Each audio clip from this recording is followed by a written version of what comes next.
Push factor আমরা জানি যে পুশ করা হয়, যদি তাদেরকে যদি সীমান্ত থেকে জোরপূর্বক যদি পুশ করা হয় বাংলাদেশের মধ্যে, তাহলে কিন্তু সেক্ষেত্রে একটা নেতিবাচক পরিস্থিতি তৈরি হতে পারে। যদি পশ্চিমবঙ্গ এনআরসি কার্যকর হয়, তাহলে বর্ডারের যে অবস্থাটা, সেই বর্ডারের অবস্থাটা আরো ঝুঁকিপূর্ণ হয়ে যাবে। কৌশলগত স্বার্থ, নিরাপত্তা, অভিন্ন নদী এবং জটিল অভিবাসন ইস্যু সব মিলিয়ে ভারতের বিধানসভা নির্বাচনে নজর বাংলাদেশের। বিশেষ করে সীমান্তবর্তী পশ্চিমবঙ্গ এবং আসামে ক্ষমতার পালা বদল পর্যবেক্ষণ ঢাকার জন্য গুরুত্বপূর্ণ।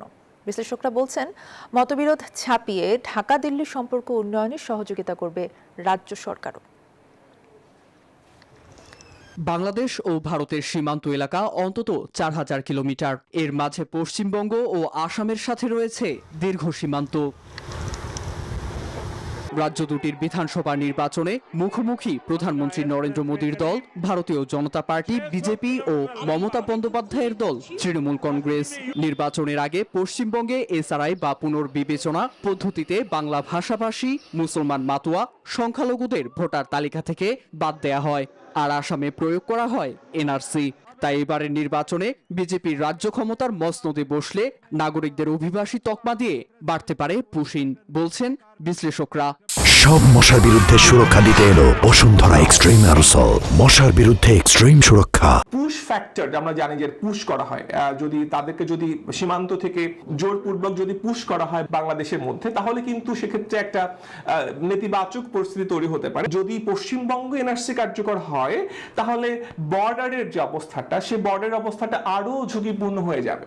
রাজনীতির পাশাপাশি বাণিজ্যেও রয়েছে সরাসরি প্রভাব। সীমান্তবর্তী রাজ্য হিসেবে আসাম ও পশ্চিমবঙ্গের স্থিতিশীলতা নির্ধারণ করে সীমান্ত, বাণিজ্য, ট্রানজিট ও যোগাযোগ ব্যবস্থার গতিও।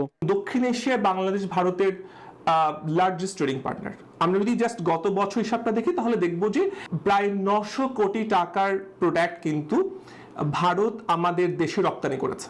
এই যে বাণিজ্যিক যে রিলেশনটা, এটা কিন্তু দুই দেশের স্বার্থেই, কিংবা যদি বলা যায় ভারতের স্বার্থেই কিন্তু ভারত বাংলাদেশের সাথে বাণিজ্যিক সম্পর্ক সেটা রাখতে চাইবে। এছাড়া 2026 সালের ডিসেম্বরে শেষ হচ্ছে ঢাকা দিল্লির 30 বছর মেয়াদী গঙ্গা পানি বন্টন চুক্তি, যার নবায়নে ফের ঢাকা দিল্লির আলোচনায় বসার কথা। দুই দেশের বিবাদ রয়েছে তিস্তার পানি বন্টন নিয়েও। তাই পানির ন্যায্য হিস্সা নিয়ে নতুন সরকারের পদক্ষেপ কেমন হবে তা নিয়েও চলছে জোর আলোচনা। চ্যালেঞ্জের বড় জায়গাটা হচ্ছে পানি বন্টন চুক্তি। মমতা ব্যানার্জি ইতিমধ্যেই কিন্তু এই গঙ্গার পানি বন্টন নিয়ে চুক্তি নিয়ে অনেক কনসার্ন জানিয়েছেন। সেক্ষেত্রে এটা ঝুলে পড়ার ব্যাপারটা চলে আসতে পারে। ভারতের সীমান্তবর্তী রাজ্যগুলোর নির্বাচন পর্যবেক্ষণ করা বাংলাদেশের জন্য কেবল কৌতূহল নয়, বরং কৌশলগত প্রয়োজন। জড়িয়ে আছে আঞ্চলিক ও জাতীয় নিরাপত্তা ইস্যু।